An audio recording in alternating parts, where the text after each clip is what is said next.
بسم الله الرحمن الرحيم الحمد لله رب العالمين والصلاة والسلام على أشرف الأنبياء والمرسلين محمد رسول الله صلى الله عليه وعلى آله وسلم تسليما كثيرا. We come to Rockefeller's letters and advice to his son, principle 4.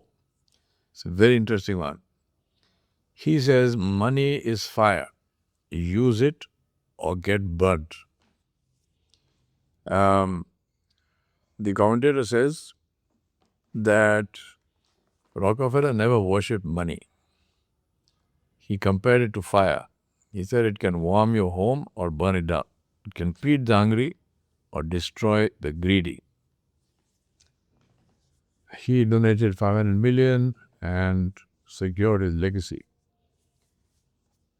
The interesting thing to understand as far as money is concerned is that we live in an environment where we are taught to define ourselves in terms of money, to actually chase money, because we are told that this money is what runs the world, and therefore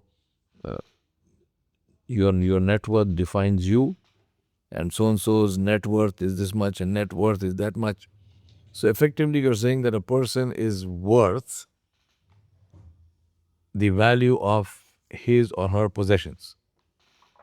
Now just think about that.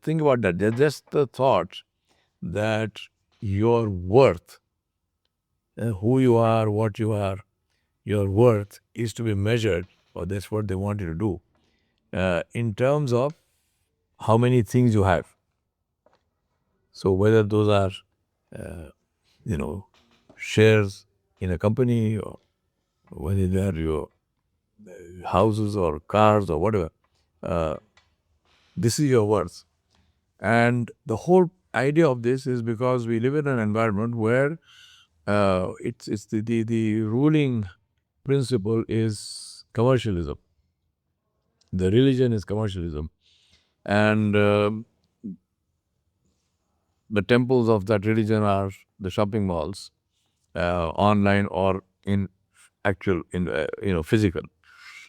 The high priests are the people who are the marketing and the ad people, and the people who create the apps for you to buy with one click.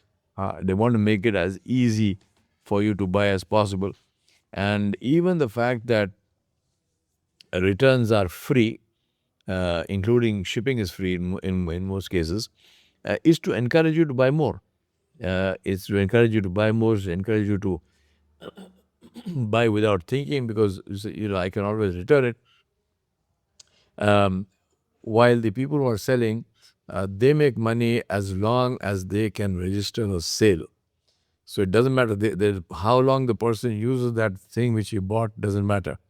As long as he can register a sale, he's fine with that. So therefore, it's something that therefore the money is what we are chasing. The fact of life is that money is the result of quality effort. So if you produce quality, money will follow. But if you chase money, then money is like a shadow. The more you chase it, the more it goes away from you. If the sun is behind you and your shadow is in front of you, then if you are running behind that shadow, you will never catch it, because as you run, the shadow is in front of you. It's always in front of you. And you can never catch the shadow.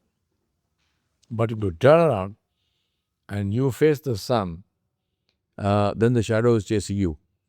It's not the other way around, right? The shadow is chasing you. So that's how it is. If you are facing quality, if you are chasing quality, then you find that money will come to you. You don't have to worry about money. But if you chase money, then quality will disappear, because one of the first things that people do when they are chasing money is they are tempted to, I'm not saying everybody does it, but most people do it, they are tempted to sacrifice quality in order to make money. And of course, they will have all kinds of reasons they are doing it. They will make excuses and so on and so forth. But they will try to sacrifice quality, and they will try to take shortcuts in order to make money. This is how the whole thing functions. People are willing to sell their honor because to make money. One of the ways of making money, a dishonorable, horrible way, is to take bribes. People will do that. Shaitan tries to tempt them and say that one of the ways to make money is to get into debt. That's how they send you credit cards free in the mail, and they sign you on for nothing, because then you start buying, you are in their clutches. As soon as you start buying, then of course you have to repay, and the longer your repayment, the more money they are making from the interest that you are paying them. So the whole thing is based on how money is rolled, how money is used, and therefore, if you're chasing money, that is a loser position. The second thing to understand, as far as money is concerned, from the Islamic principle, is to remember two things. One is that we are accountable to Allah subhanahu wa ta'ala.